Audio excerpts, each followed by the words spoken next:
So tell me about a time where it was clear as day that God is always with you, always by your side. I'll go first. So a couple years ago, I went to Italy for my birthday. And at the time, I was on a buddy pass. If you know, you know. So got to the airport, basically like, flight is full, babe. You're not getting on that flight to Italy. So they were like, what I recommend is you go to Germany and then from there, catch a cheap flight to Italy. And I was like, okay, sounds good. Get to Germany, my bag is lost. And come to find out, they're on a strike in Germany. Flights are astronomically high. So they're like, you might as well just wait till tomorrow, go get your bag, and then go get a flight. Come back the next day, I get my bag, I go get my plane ticket. They're like, it's not at this airport, it's at another airport and this small little fucking town called Vis.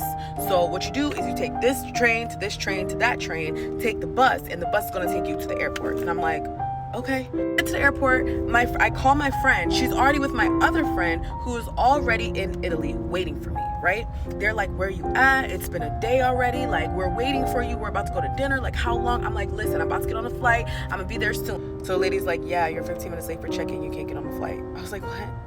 Like, no, please. She's like, no, it's over. Because so much shit had happened prior to that, in between me getting on the flight to Germany and me getting to this new airport in Germany. I was depleted at that point. Like, you know, when you see someone crying in the airport and you're like, I wonder what the fuck they're crying about. That was my crying in the airport moment, like bawling my eyes out. I'm like, they're like, yeah, the next plane going to Italy doesn't leave for another 5 days. Mind you, my birthday's in 2 days. Mind you, I just paid like $300 for this plane ticket. I'm literally just sitting in the airport crying. So then a security guard comes up to me. He's like, hey, like, I know you're really sad, but you got to get up out of this airport. We're about to close. You do not want to be stuck in this little ass town at night by yourself in Germany. You need to get back to the big city and find your way there, but do not stay here. And I was like, okay. I wipe my tears. They're still pouring. And I get my ass back on the bus. Even the fucking bus driver who don't even speak English, she's like, what happened? In German. I'm like, I don't know. This is my mind. He takes me back to the fucking train station. I'm sitting there. It's cold. It's nighttime by myself. And then these two black guys walk up and I'm just like, oh my God, please don't hit on me right now. Like, I'm so not in the motherfucking mood. One of them, of course, he's like, hey, how you doing? Like, da-da-da. I'm like, I have a boyfriend, sir. Like, not in the mood. I guess they noticed my accent. He's like, where are you from? I was like, America. He was like, oh, where are you going? I was like, Italy. Ugh. Immediate tears.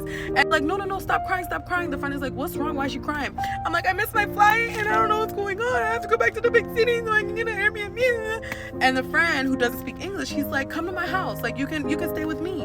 And I'm like, no, sir. Thank you so much. Thank you. No. I'll be fine. The friend is like, no, like, he's a stand-up guy. He won't hurt you. We won't hurt you. Like, I'm like, no, it's okay. Don't you worry. Like, it's all right.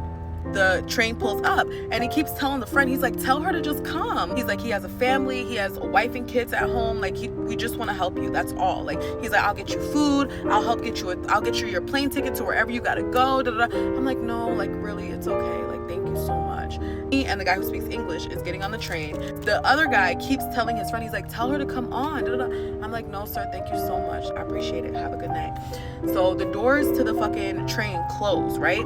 This man presses the button, the train doors open again. He's like, come on.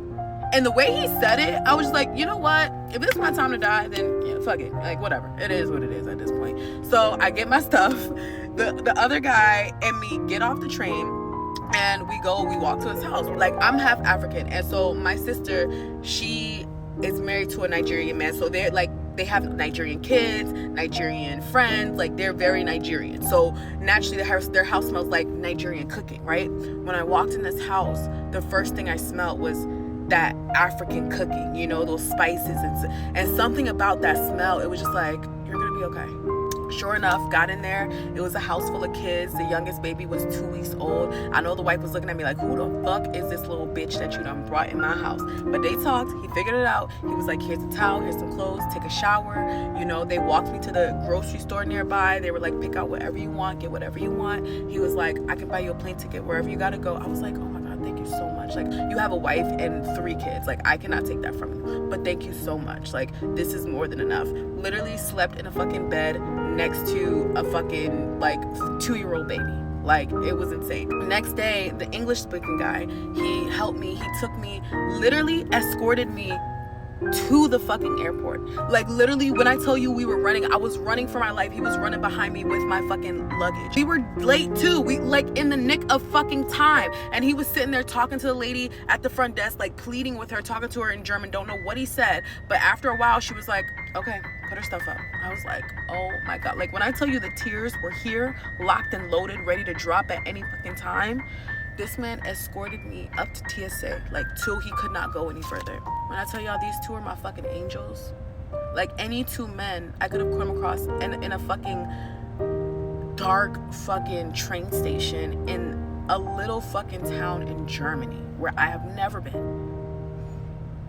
When you're favored by God, it's nowhere that you can go that you can hide from him. He got you.